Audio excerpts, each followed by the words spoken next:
정철의 송미인곡. 오늘은 여러분과 함께 송미인곡을 함께 공부하도록 하겠습니다.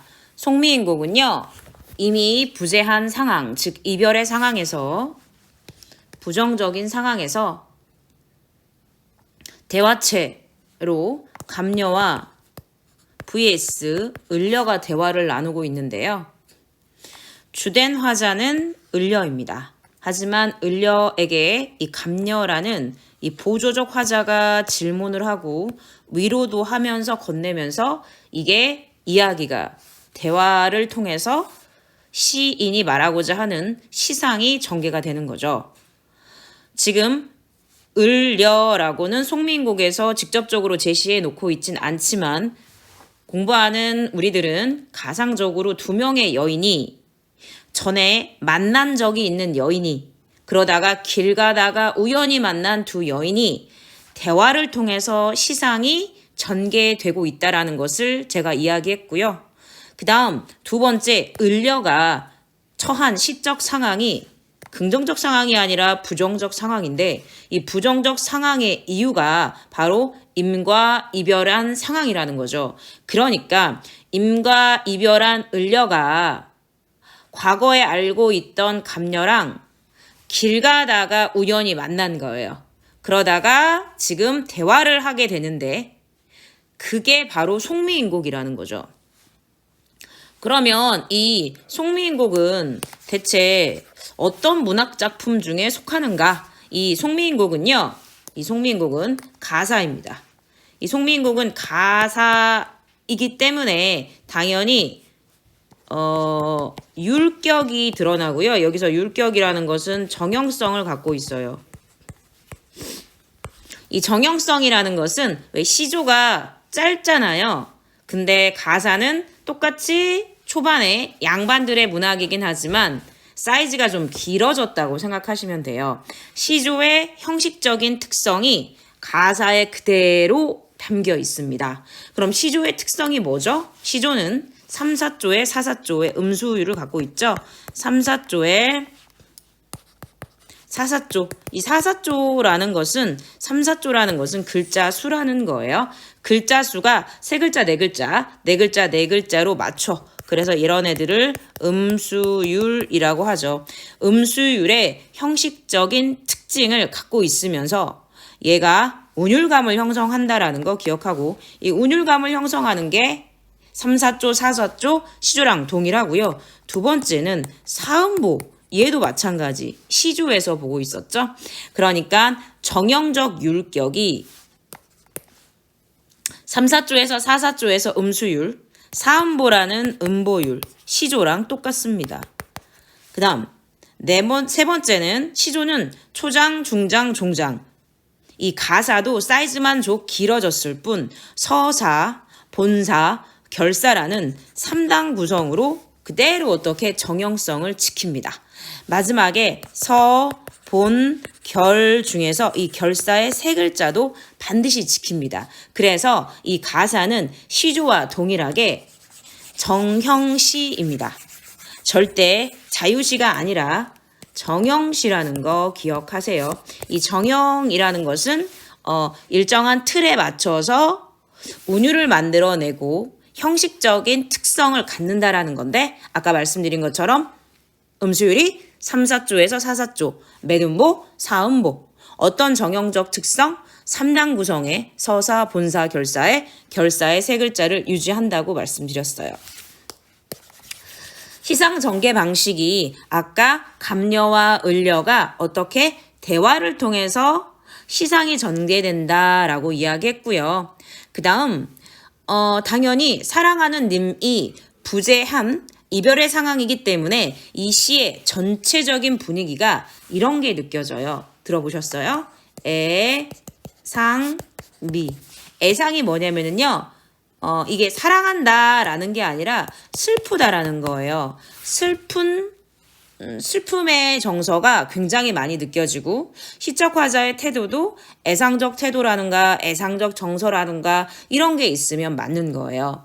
그러니까 시적 화자는 임과 이별한 상황에서, 즉 부정적인 상황에서 임에 대한 그리움의 정서를 엄청나게 느끼고 있고요. 시적 화자는 임의 소식을 굉장히 듣고 싶어 합니다. 하지만 그 소식을 듣지 못해서 시적 화자는 굉장히 마음 아파하고 안타까워하고 있어요. 지금 제가 말씀드린 게 뭐냐면 애상미 할 때 시적 화자가 무엇? 네, 그리움의 정서를 느낀다고 얘기했고요. 누구에게? 그 사랑하는 님, 부재한 님에게요. 그 다음에 안타까움의 정서도 드러내고 있습니다. 안타까우며. 왜 안타까워요? 시적 화자는 공간을 막 이동합니다. 공간을 이동하는 이유가 무엇이냐면 임의 소식을 듣고 싶기 때문에 공간을 이동합니다. 산도 가고 강도 가요. 그런데 공간이 이동하면서 님의 소식을 듣기 위해서 공간에 이동을 했는데 님의 소식을 듣지 못하는 거예요. 이거에 대해서 굉장히 안타까워하고 있다라는 거. 그래서 마지막으로 결과적으로 공간에 이동을 해도 님을 만나지는 못합니다. 물론 꿈속에서 잠깐 만나죠. 그러면서 마지막에 결론적으로 실제 보지는 못했지만 시적 화자는 체념하지 않고 어떤 정서가 그렇죠. 소망과 의지를 담아서 죽어서라도 님을 따르고 싶다는 마음을 드러낸 채 이 시가 마무리되고 있어요. 그럼 이 시의 정서가 애상미가 주된 정서인데 그리움과 왜 안타까움이 느껴지는지 무엇을 소망하는지 왜 의지를 가진 이 소망과 의지는 누구를 만나고 싶어서예요? 님을 만나고 싶어 하는 것이죠. 네. 그리고 제가 아까 말씀드린 것처럼 이 시는 시상 전개 방식이 두 개예요. 출제 요소가 첫 번째는 감녀랑 을녀랑 대화를 통해서 시상이 전개된다라는 거 꼭 기억하셔야 되고 시적 화자가 아까 어떤 정서? 안타까움의 정서를 느낀다 그랬죠? 왜요? 님의 소식을 듣고 싶어 하지만 듣지 못하거든요. 근데 님의 소식을 듣기 위해서 시적 화자는 산도 가고요. 강도 갔어요. 그러면은 공간이 어떻게 되는 거예요? 이동하는 거죠. 그러면 대화의 방식과 공간 이동에 따라서 무엇? 시상이 전개되고 있다라는 것도 꼭 기억하셔야 합니다. 네. 그리고 시적 화자가 비유법을 굉장히 많이 써요. 비유법을 트는데 이 어떤 비유냐면은 시적 화자가 사랑하는 대상의 모습을 좀 더 구체화하는데 그런 부분이 뭐냐면은 이런 부분이에요. 제가 한번 써볼게요. 옥과 같이 곱던 얼굴 이런 표현이 실제 이 송미인곡에서 나오거든요. 그러면은 얼굴은 얼굴인데 옷과 같이 곱던 얼굴인 거죠. 그러니까 여기가 보조관념이고 여기가 원관념인데 누구의 얼굴이냐면은 어디 부분에 나오냐면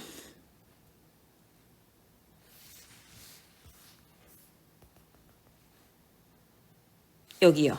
여기 옷 같은 얼굴이 반이나마 늙었셔라 라고 나오죠. 무슨 말이냐면 옷 같은 얼굴이 페이스가 반이나마 늙었구나 라는 뜻이에요. 그럼 누구의 얼굴이겠어요? 시적 화자가 꿈에서 님을 만났는데 옷 같은 얼굴이 반이나마 늙었어. 그러니까 당연히 님의 얼굴이겠죠. 그러니까 원관념의 님의 얼굴이고 보조관념이 옥인 거예요. 그러면 지금 앞에 보이지 않지만 사랑하는 님을 꿈속에서 만났고 그러한 대상의 모습을 무엇? 옷과 같이라는 지규법, 비유를 통해서 조금 더 구체화하고 있다는 거 또 기억하셔야 해요.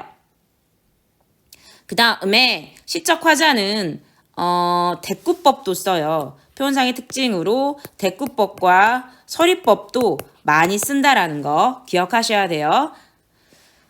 대꾸법, 서리법, 지금 지규법, 가로 열고 비유법을 얘기했는데 여기 부분이 특히 그렇습니다.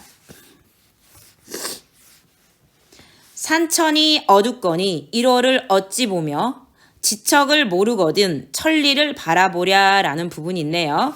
끊어서 한번 해볼게요. 산천이 산과 냇가가 어둡거니 어두워 1월이라는 것은 세상에 달이나 세상에 해나 한 개밖에 없어요. 얘는 무엇을 의미하냐면은 사랑하는 님.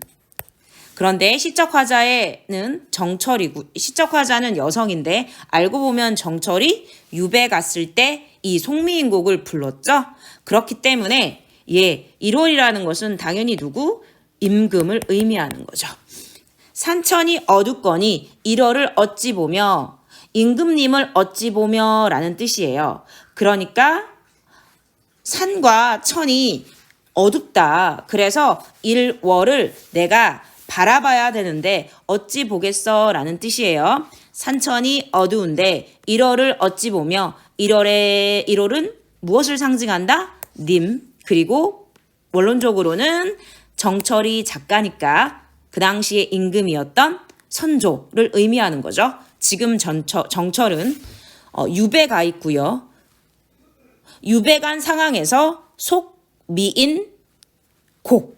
여기서 미인이라는 것은 선조, 임금님을 사랑하는 노래로 두 번째로 쓴 송미인곡, 일발은 삼위인곡이라고 했습니다. 삼위인곡 얘는 시즌 2죠.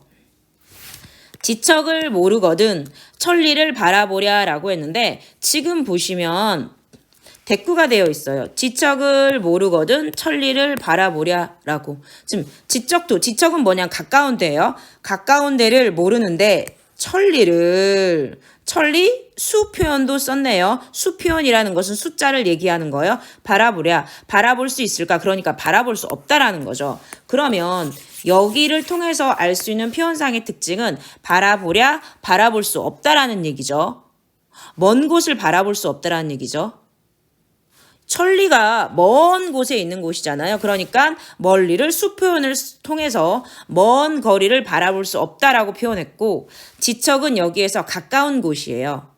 가까운 곳을 또 내가 볼 수도 없는데 멀리 있는 나는 유배가 있으니까 멀리 있는 1호를 나는 볼 수 없다라는 뜻이죠. 그래서 여기에서는 서리법이 쓰였고요. 그 다음 산천이 어둡거니 지척을 모르거든 이라고 하면서 대꾸법이 쓰였어요. 그 다음에 천리라는 무엇? 수 표현이 썼다라는 거 그것도 기억하시면 돼요. 그 다음 표현상의 특징으로 우리가 지금 직유법, 가로 열고 비유법과 그 다음에 수 표현, 천리, 그 다음에 대꾸법, 산천이 어두운데 지척도 모르는데 바라볼 수 있으랴, 먼 곳을 바라볼 수 없다, 임금님이 계신 곳을 바라볼 수 없다, 서리법까지 했어요. 그런데 이 녀석만 있는 게 아니라 영탄적 표현을 통해서 영탄법이 뭐냐면 영탄이 뭐냐면은 감탄사를 쓰는 거예요. 감탄사나 아니면 감탄형 어미를 쓰는 거예요. 다시요.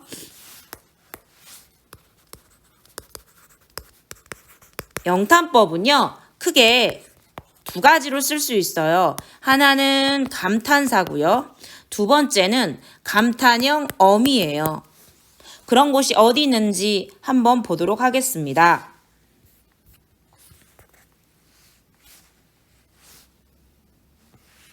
여기에 지금 어와라고 있어요. 이거 어와는 뜻이 없어요. 시적 화자의 감정을 분출하는 영탄적 표현입니다. 이 어와 기억하시고요.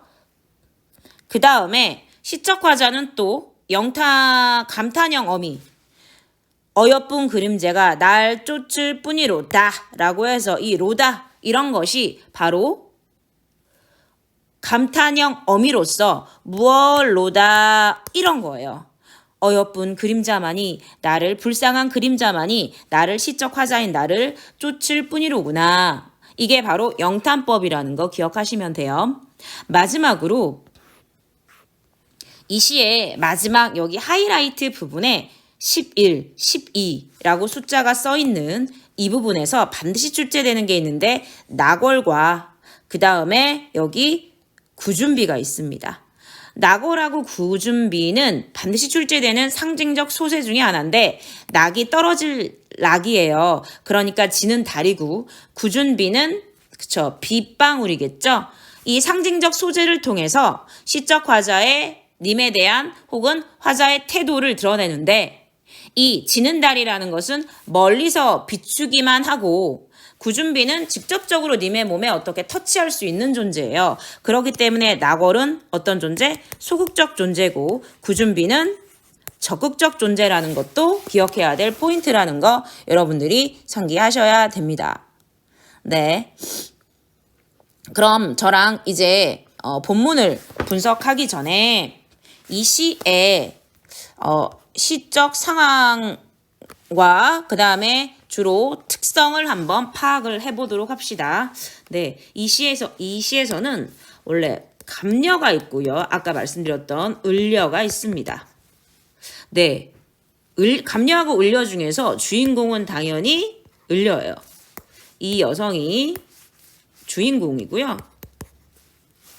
감려는 보조적 화자예요. 보조적 화자입니다. 당연히 감려랑 을려랑 대화체를 통해서 그 대화를 통해서 시상이 전개되어 있고요. 감려는 을려에게 계속 뭡니까? 질문을 합니다. 질문을 하고요. 그 다음에 을려는 감려에게 뭐라고 하냐면은 네, 이에 대한 대답을 하고 있어요. 그런데 그 대답을 하고 있는데 그럼 감려는 무슨 질문을 하고 있냐면 야, 너 어디 가니? 너 이별하고 어디 가니? 라고 질문합니다. 그러자 을려는 야, 그 이별 있잖아. 그거 아무 탓도 아니야. 내 탓이야. 라고 하면서 운명론적으로 받아들이고 있어요. 그러니까 여기서 님을 원망하지 않는다라는 거 기억하시면 되고요. 그 다음에 또 마지막 부분 보면은 을려가 뭐라고 하냐면 자기가 죽어서라도 님에 대해서 변치 않겠다고 이야기합니다. 그러면서 뭐가 된다 그러냐면은 나궐이 된다고 합니다. 나궐이 된다고 합니다. 왜냐면 멀리서라도 님을 비추는 존재, 죽어서라도 그 존재가 된다는 건데 아까 말씀드린 것처럼 소극적 존재라고 했죠. 그런데 이러지 말고 뭐가 되라? 직접적으로 적극적으로 사랑을 말할 수 있는 님을 만날 수 있는 네, 구준비가 되라고 이야기했습니다. 그러면서 위로를 하고 있는 것으로 끝납니다. 자, 물론 중간중간에 보면은 나궐이 되고 싶다고 하는 을려가 감려에게 끊임없이 어떻게 하소연을 하고 님의 소식을 굉장히 궁금해하고 이런 부분도 있습니다. 네, 그 다음 두 번째로 정리해야 될 포인트를 짚어보도록 하겠습니다. 네, 아까 말씀드린 것처럼 대화체로 구성이 되고도 하지만 공간의 이동을 한다 그랬잖아요. 첫 번째 공간 이동은 바로 산으로 갑니다. 네, 그 다음에 어디로 가요? 네, 강으로 가고요. 직접적으로는 여기에 물가라고 표현돼요. 그 다음에 시적 화자의 거처인 뭐로 가냐면은 집으로 가요. 이 집으로 가는데 사실 초가집이죠. 여기로 갑니다. 자, 그런데 여기서 산에 가고 강도 가는데 이거 다 실패합니다. 그러니까 가긴 가는데 목적을 이루지 못한 거죠. 시적 화자가 산에도 가고 강에도 가는 것은 무엇이냐면 님의 소식을 들으려고 기다렸는데 님의 소식을 전해줄 사람이 오지 않은 거예요. 그래서 님의 소식을 어떻게든 알려고 산에 간 거예요. 그런데 부정적 존재가 나옵니다. 그게 바로 안개와 그 다음에 구름이었고요. 그렇기 때문에 얘 때문에 아까 임을 상징하는 존재 무엇? 바로 임금인 누구? 1월을 못 보게 되는 거예요. 그러니까 얘는 굉장히 부정적 존재예요. 산이 부정적 존재가 아니라 산에서 목적 달성을 이루지 못한 게 바로 안개랑 구름 때문이에요. 그러니까 시적 화자랑 임을 가로막는 존재가 바로 안개랑 구름이겠죠. 그 다음에 공간에 이동을 해서 강으로 즉 물가로 갔는데 여기에서도 뭔가가 있습니다. 바로 뭐 바람하고 그 다음에 물결이 있었죠. 바람하고 물결은 안개랑 구름이랑 똑같은 존재로 부정적인 존재입니다. 강, 즉 물가에 가서도 실패한 이유는 바로 무엇? 바람하고 물결 때문이었는데요. 여기서도 실패를 합니다. 그런데 물가에 뭐가 덩그러니 있냐면 시적 화자의 외로움을 투영하는 존재, 객관적 상관물 바로 빈배가 있습니다. 자, 빈배라는 존재가 있는데요. 이 빈배라는 존재는 바람도 불고 물결도 막 불어요. 그러니까 님의 소식을 알려고 알려고 물가에 왔는데 도저히 방법이 없는 거죠. 그런데 거기에 뭐가 있는 거예요? 빈배가 있는 거예요. 빈배가 있는 건 강을 건널 수 없다라는 얘기죠. 누가 있어야 돼요? 사공이 있어야 되는 거죠. 사공이 있어야 되는데 사공은 없고 빈배만 있다라는 것은 아이고 님을 못 만난다라는 거죠. 그래서 시적 화자의 객관적 상관물, 화자의 외로움을 투영한 존재로 빈배가 출제될 수 있다라는 거 기억하시면 됩니다.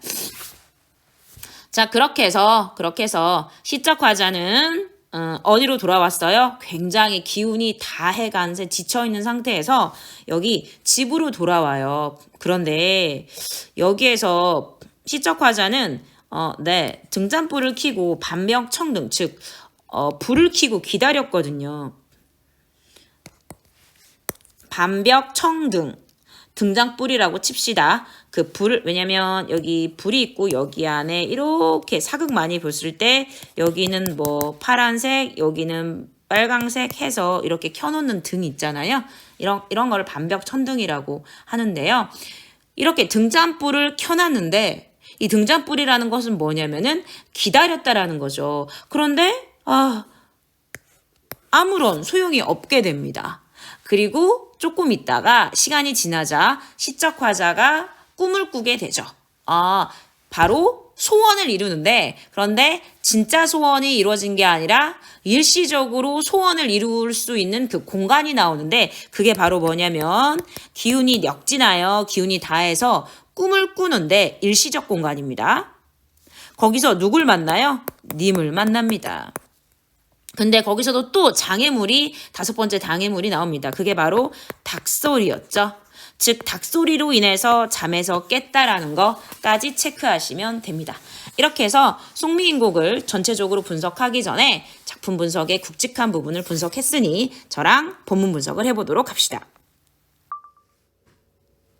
정철의 송미인곡은요, 정철이 유배를 가 있을 때 쓴 작품으로 1탄은 삼위인곡이고 2탄은 송미인곡입니다. 영화 속편 할 때 그 속이고요. 여기서 미는 임금님을, 즉 가로 열고 선조를 의미한다라는 거죠. 그래서 이 송미인곡은 유배 가사고 유배 문학입니다. 이 유배 가사고 유배 문학인데 가끔 선지에 이런 말이 출몰 합니다. 충신 연주지사, 그 다음에 연군지정. 자, 이게 이 연이 뭐냐면은 연모하다라는 거예요. 그러니까 임금을 사모해서 부르는 선비의 노래, 선비의 마음, 이런 걸로 해석하시면 되고요. 이런 말이 나왔을 때 당황하지 마시면 돼요. 충신 연주지사, 연군지정. 그럼 저랑 함께 본문 분석을 해보도록 하겠습니다. 어떻게 구성된다고요? 감녀랑 감녀가 보조적 화자고 을려가 메인 주인공입니다. 을려의 기분은 애상미가 넘쳐 흘려요. 왜냐면은 정말 사랑했던 님과 이별한 상황이었고, 그러다가 우연히 전에 안면이 있었던, 일면식도 없었던 감녀가 아닙니다. 감녀랑 을려는, 감녀에 대한 정보는 딱 하나만 나오는데 을려랑 아는 사이다. 을려가 예전에 백옥경에 산다라는 것을 감녀는 안다. 이거 딱 2가지 정보만 감녀에 대해서 알 수 있는 정보인 거죠. 자, 그러면 감녀랑 을려가 대체 뭔 얘기를 하고 있는지에 대해서 한번 살펴보자고요. 먼저 을려가 누구를, 감녀를 보면서 질문을 합니다. 볼게요. 여기가 1파트 볼게요. 저기 가는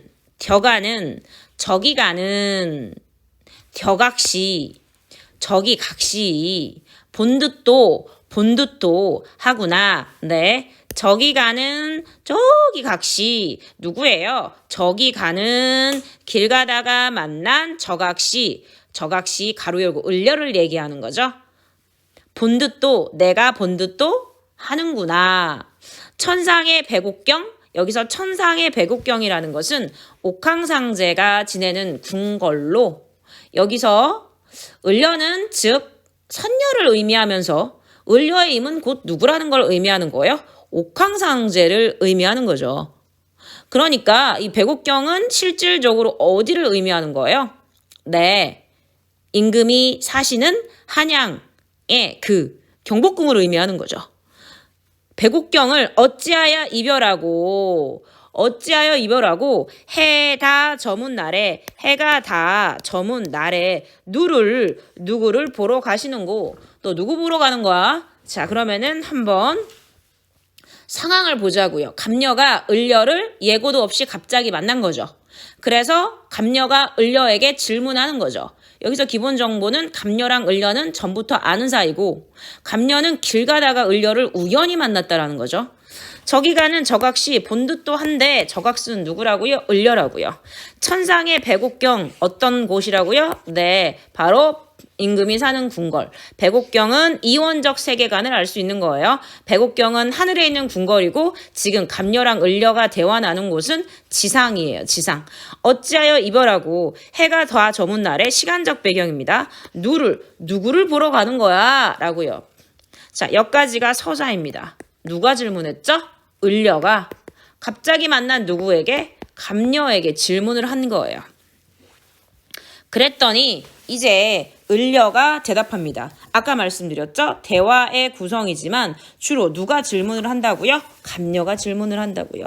그랬더니 여기 본사 첫 번째 부분인데 또 나왔네요. 어화가 아까 뭐라 그랬어요? 영탄법이 두 가지 정도로 쓰일 수 있는데 두 가지로 해서 영탄법이 쓰이는데 첫 번째는 연결어미가 아니라 감탄형 어미 그 다음에 감탄사로 쓰인다 그랬죠. 어와 아와 내여이고 너로구나 라는 뜻입니다. 여기서 내여이고 할 때 너는 당연히 누구를 의미합니까? 감녀겠죠. 이내 사설 내 이야기 들어보 내 이야기 좀 들어줘 이렇게. 그래서 여기 내는 누구다? 감녀라는 거 기억하시면 돼요. 내 모습 여기서 내는 감녀가 여기서는 을려죠. 내 얼굴 이 거동이 이미 사랑함 직함하는 뭔 말이에요? 내 모습과 내 거동이 내 태도가 이미 사랑할 정도로 난 되게 충분했다. 내 모습과 내 거동이 내 태도가 이미 사랑함직 한가마는 그러니까 자기가 되게 괜찮은 사람이었고 그래서 님도 어딘디 어찌된 일인지 나를 보시고 울려줘. 내로다 너로구나. 야 네가 와 너 진짜 이쁘구나. 너 딱 내 스타일이구나. 여기 실세. 이 내는 누군 거예요? 울려줘. 나도 을려죠. 님을 믿어 군 뜻이 다른 뜻이 전혀 없었어요. 나도 임을 믿어 딴 생각이 전혀 없었어요. 그래서 아래야 교태야 재롱도 엄청 떨고요.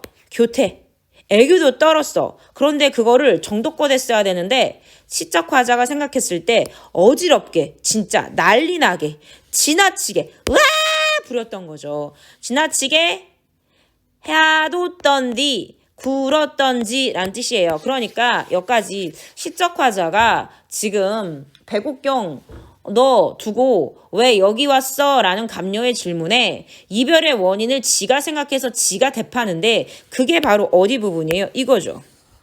내가 지나치게 굴었어. 재롱하고 애교 장난 아니게 떨었어. 나 그래서 백옥경에서 여기 지상계로 와가지고 너 길 가다가 우연히 만났다. 이런 거죠.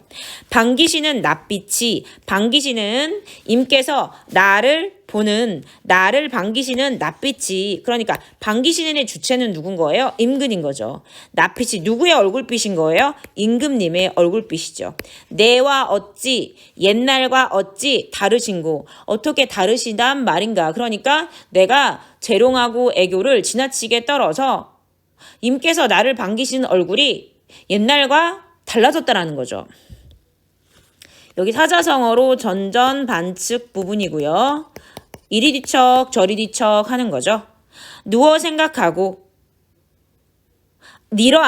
일어나 앉아 헤어하니 생각하니 헤아려 보니 내 몸에 지은 죄가 매같이 상같이 쌓여 있으니 그러면은 자기가 지은 죄를 지금 상같이라고 해서 지금 비유로 이야기하고 있어요. 이별을 자신의 탓으로 온전히 여기면서 님을 1도 원망하지 않는 시적화자의 태도를 알 수 있습니다. 그 다음 하늘을 원망하겠어? 사람을 탓하겠어? 하늘을 원망하며 사람이야 허물하랴. 지금 대꾸법으로 쓰였는데요. 하늘을 원망하며 사람이야 허물하랴. 남을 원망하거나 누구도 탓하지 않겠어. 그러니까 여기서 표현상의 특징은 사람을 탓하지 않겠어. 하늘도 원망하지 않겠어. 허물하려는 의문형 어미, 즉 서리법을 통해서 아무도 원망하지 않겠다라는 것을 강조하고 있고요. 그 다음 여기 대꾸법 드러나고 있습니다. 서로 풀어해니 서러워서 여러 가지 일을 해니 생각해 보니까 이건 모두 조물주의 탓이로구나. 조물주의 탓이라는 것은 이건 뭐냐면은 그냥 하늘의 탓이로구나. 운명론적 세계관을 알 수 있습니다. 화자는 그러니까 임금도 누구도 원망하지 않고 조물주의 탓 운명으로 돌리고 있는 거죠. 그랬더니 갑자기 누가요? 여기에 이렇게 나오죠. 좀 자를게요. 이렇게 나오죠. 글란 생각 마오라고 위로를 하고 있어요. 그럼 글란 생각 마오가 누가 하는 거냐면은 지금 을려가 야 이거 다 조물주의 탓이야. 내가 잘못했어 라고 하니까 갑녀가 위로하는 거야. 그런 생각 하지 마. 이렇게. 맺힌 일이 이셔이다. 이거는 을려가 하는 말이에요. 마음에 맺힌 일이 있습니다. 이제 을려가 또 얘기하는 거예요. 님을 매셔 있어. 내가 옛날에 님을 모신 적이 있어.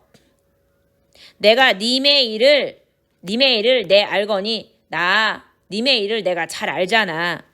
물 같은 얼굴이 여기서 물 같은 얼굴은 누구의 얼굴? 임의 얼굴을 말합니다. 물 같은 얼굴은 연약한 얼굴로 해석할 수도 있습니다. 물같이 연약한 얼굴은 편하실 적 맨날인고 편하실 때가 맨날이나 있을까? 라고 하면서 자기가 신세가 현재 유배가 있는데 자기가 엄청 님을 그리워하지만 정말 님을 오매불망 그리워하면서 누구를 오매불망 그리워하면서 님 걱정을 하고 있습니다. 자, 그러면 이제 본격적으로 어떻게 걱정을 하는지 볼게요. 어머! 여기 춘도 있고요. 추도 있고요. 동도 있고요. 열 나오니까 봄, 여름, 겨울. 계절의 변화에 따라서 시상이 전개가 되나? 아닙니다. 아까 말씀드린 것처럼 대와 체로 구성되어 있고 공간의 이동에 따라서 시상이 전개되는 거지 결단코 계절의 이동에 따라서 시상이 전개되는 게 아니에요. 그거는 3위인곡입니다. 3위인곡 얘보다 시즌 1에 쓰인 거죠. 자, 그러면은 봄, 여름, 가을, 겨울이 왜 등장했을까? 아까 말씀드린 것처럼 물 같은 얼굴이 편하실 적 맨날인고 라고 하면서 시적 화자가 님을 걱정하는데 봄, 여름, 가을, 겨울 어떻게 지내시는지 걱정하고 있는 거예요. 그러면 볼게요. 추난 고열, 봄날의 추위와 여름의 더위는 어찌하여 지내시며 어찌 지내시며 추일 동천 추일 가을과 겨울은 뉘라셔 누가 모시는 거야? 죽조방 무조성매 죽조방과 새벽과 죽조방과 아침 조자입니다. 저녁 석자고 아침과 저녁에 드시는 매 진지는 내와 옛날과 같이 쉬시는가, 잡수시는가. 다시 해석해 볼게요. 그러니까 지금 전체적으로 봄, 여름, 가을, 겨울 누가 어찌 모시는가 라고 걱정하면서 죽조밤 밥 걱정하고 있어요. 조석 밥 걱정하고 있어요. 그러니까 죽조반, 조석, 매까지 모두 뭡니까? 님이 어떻게 드시는지, 진지 어떻게 드시는지 걱정하고 계시는 거죠. 참고로 죽조반은 뭐냐면은 이를 조자거든요. 이를 조자. 네, 그래서 약간 새벽에 먹는 죽이라고 생각하시면 됩니다. 네, 그래서 죽조반도 그냥 밥이라고 생각하시고 조석 아침하고 저녁 매는 임금님의 밥을 좀 높이는 말 진지라는 거예요. 진지 내와 옛날과 같이 쉬시는가 잡수시는가. 기나긴 밤의 잠은 어찌 자시는고 기나긴 밤의 잠은 어찌 지내십니까? 어찌 주무십니까? 라고 하면서 여기 뭐하고 있냐면 이 네 번째 덩어리는 통째로 시적화자가 님이 일상적으로 어찌 잘 지내시고 있는지 걱정을 하고 있는 거예요. 결코 계절의 변화에 따라서 이동하는 게 아닙니다. 자, 그 다음 볼게요. 이제 얘가 공간을 이동하기 시작하는데요. 한번 볼게요. 님다의 소식을 아무려나 아자하니 님다히 님이 계신 소식을 아무려나 어떻게든 알자 하지. 진짜 사음 보고 3, 4조, 4조죠. 오늘도 거의로다. 오늘도 거의 지났구나. 오늘도 거의 날이 저물었구나. 내일이나 사람 올까? 내일이나 님의 소식을 전해줄 사람이 올까라고 하는 거죠. 그러니까 을려가 지금 님에 대한 간절한 그리움으로 엄청나게 그리워하고 있다라는 거, 기다리고 있다라는 거 기억하셔야 해요. 자, 그러면은 여기까지 을려의 정서가 기다리고 있고요. 기다리면서 그리워하고 있는 상황이었어요. 왜냐면 얘가 님의 소식을 전해줄 사람을 어떻게든 알려고 해서 오늘도 거의 저녁 때까지 이게 오늘도 거의 날이 저물 때까지 기다린 거죠. 이 소식을 전해줄 사람을 위해서. 그 다음 내 마음 둘 데 없다. 어디로 가잔 말고 내 마음 둘 곳이 없어. 어디로 가자는 말인가. 그 다음 다섯 번째 작거니 밀거니 높은 매에 올라가니 이게 산에 가려면 뭘 잡기도 하고 밀기도 하면서 높은 산에 올라가잖아요. 그렇죠. 그러면은 님이 그 1월이 기다려도 소식을 전해주지를 않으니까 내가 높은 산에 올라가서 공간의 이동이 되고요. 님에게 내가 좀 더 근접하기 위한 노력이 시작되는 거죠. 잡거니 밀거니 높은 산에 올라가니 아까 말했어요. 뭐가 껴있어? 구름은 커니와 안개는 무슨 일이란 말인가? 무슨 말이냐면은 임과 화자 사이의 장애물. 여기서 구름하고 안개가 등장했네요. 구름은 커니와 구름은 물론이거니와 안개는 무슨 일고 무사일고 안개는 무슨 일로 끼어 있는가? 그 다음 산천이 어둡거니 일월을 어찌 보며 지척을 모르거든 천리를 바라보랴. 산천이 어두운데 1월 해와 달 즉 임금님을 나의 님을 어찌 보며 지척 가까운 곳을 모르거든. 가까운 것을 모르는데 천리 임금님이 계신 천리 먼 곳을 어찌 바라볼 수 있으랴. 바라볼 수 없다라는 뜻이고요. 그래서 아까 말씀드렸던 여기 부분이 대꾸법과 서리법을 통해서 시적화자는 안타까움을 느끼고 님과 나 사이에 엄청난 거리감을 제시하고 있습니다.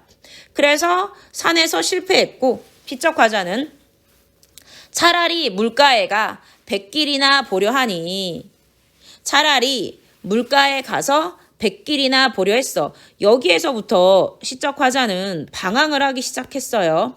기다리다가 방황을 했는데 방황을 산에서 방황하고요. 이제 물가에 가서 강가에 가서 방황을 하는데 차라리 물가에가 백길이나 보랴 하니 차라리 물가에 가서 백길이나 알아보려고 하니 바람이야 물결 또 나왔어요. 바람과 물결이 어둥정. 어둥정 무슨 뜻이라고요?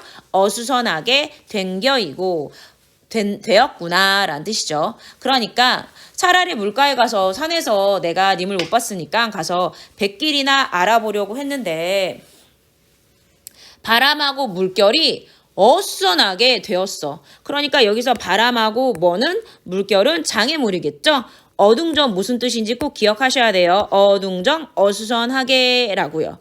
사공은 어디 가고 사공이 있어야 님의 소식을 알기 위해서 배를 타는데 빈배만 걸렸는고 빈배라고 해서 빈배는 객관적 상관물이라고 말씀드렸습니다. 빈배는 시적 화자의 외로움을 투영하는 존재죠.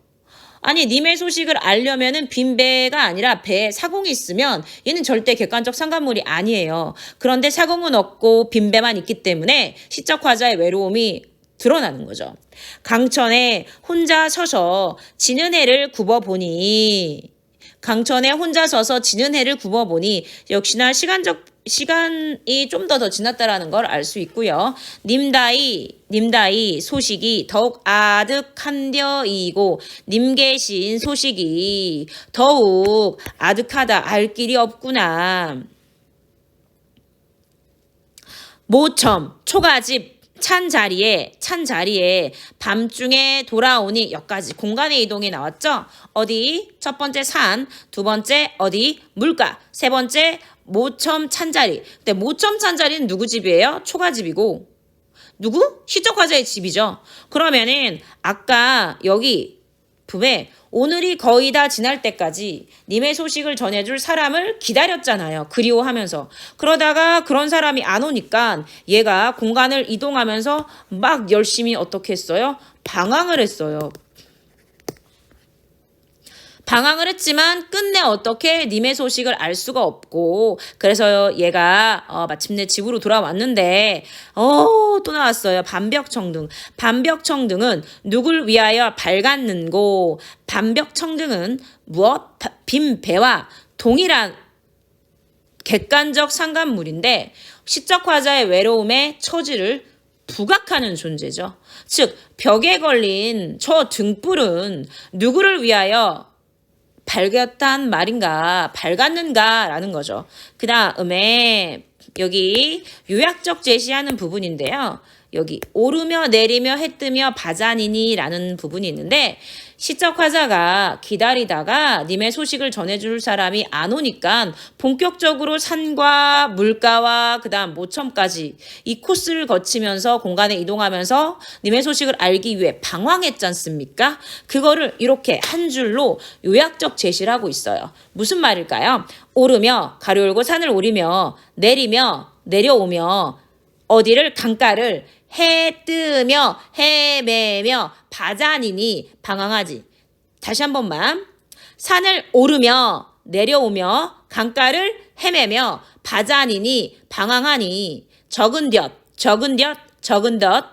잠깐 사이 력진 달 진짜입니다. 기운이 다하여 풋잠을 잠깐 드니 가끔 너무 운동 되게 세게 하면 잠이 슬금 들죠. 그 풋잠이 잠깐 드니 정성이 지극하야 나의 정성이 지극하 왜? 하루 종일 님을 찾아서 내가 방황했잖아요. 꿈에 님을 뵈니 여기서 꿈 굉장히 중요합니다. 이 꿈은요. 님과 화자의 소망이 이루어지는 일시적인 공간이죠. 즉 님과 제외할 수 있는 공간 바로 꿈이 나오는데요. 꿈에서 시적 화자가 누구를? 임을 만난 거죠. 옷 같은 얼굴 누구의 얼굴이에요? 님의 얼굴이죠. 옷같이 아름답던 예뻤던 얼굴 페이스가 반이나마 늙었쉐라. 반이나마 늙었구나. 누구의 얼굴이에요? 네, 님의 얼굴이에요. 계속 갑시다.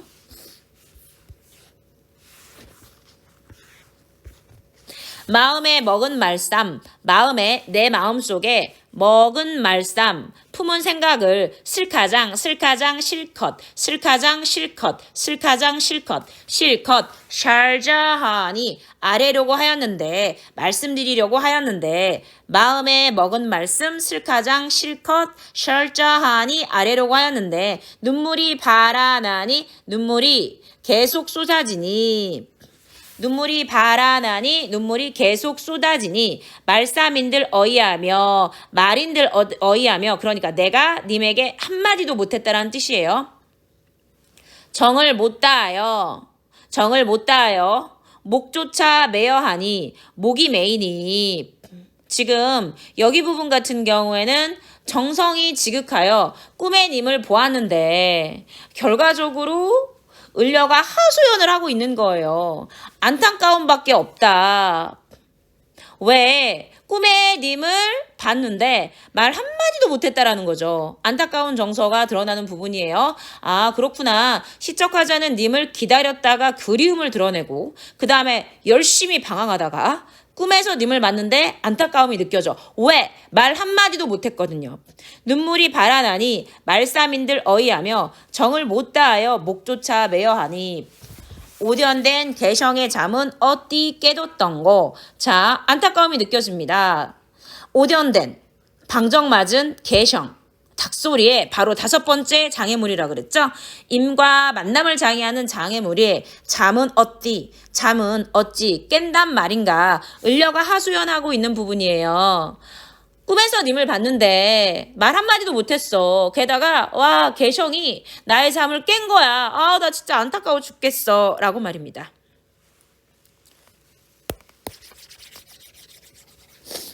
그랬더니 어와 허사로다. 아, 어와 허사로다. 뭐야, 다 가짜였단 거야? 헛된 일이로구나. 허사로다. 헛된 일이구나. 이 님이 어디 간고? 이 님이 어디 갔단 말인가? 아까까지 나는 님과 같이 있었어. 왜? 님은 내 꿈속에서 있었거든. 근데 헛된 일이로구나. 이 님이 어디 갔는가? 결에 들어 꿈결에 일어나 앉아 창을 열고 밖을 바라보니 어여쁜 그림자, 가엾은 그림자가 나를 따라올 뿐이로구나. 차라리 쉬어디어 차라리 죽어서 나걸 지는 달이 되어서. 이 나걸이라는 것은 아까 말씀드렸던 소극적 존재고요. 네, 간접적 존재면서 일시적 존재입니다. 님 계신 창 안에 번듯이 환하게 비추리라 라고 이야기했어요. 재회에 대해서 소망을 하면서 을려가. 그러니까 을려의 분신이 바로 을려가 나걸이 되겠다라는 거죠. 그랬더니 감녀가 뭐라고 합니까? 각시님, 다리야 커니와 달은 그만두고 구준비나 적극적 애정관을 가진 대상인 자연물인 지속성을 가졌잖아. 나걸과 달리 직접적인 존재잖아. 을려야 구준비가 돼. 구준비나 되십시오 라고 하면서 마무리하고 있습니다. 이렇게 해서 우리는 무엇? 네, 끝났네요. 송민국 정말 고생하셨어요.